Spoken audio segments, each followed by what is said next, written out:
But just remembering that it is always true that the brain, we operate based on associations.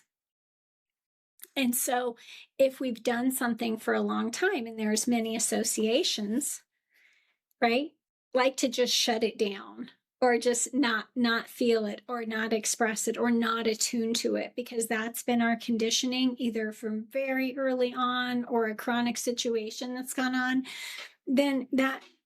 pull of that is there. And so we might, we might be able to look at those things like, okay, there's that familiar there's that familiar sensation in my chest,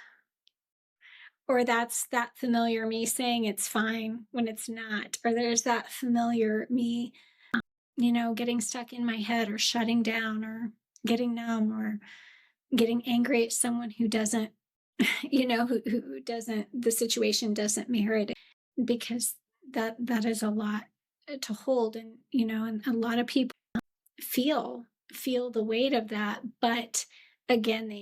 they're experiencing it because they've been disconnected as body sensations, because it does start to, that stress response in the body starts to attack the body, autoimmune things, headache, gut issues, those kinds of muscle tension, TMJ, those kinds of things where our body's just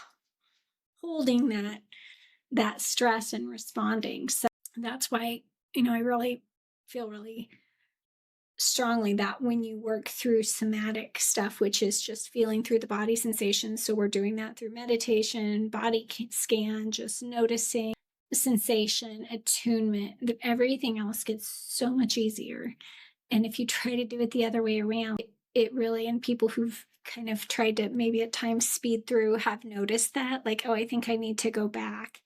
and just work on this. And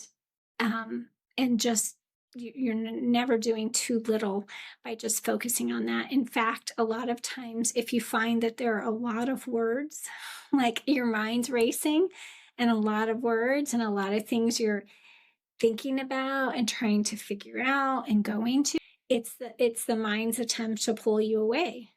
from experiencing that sensation that's been kind of off limits to you,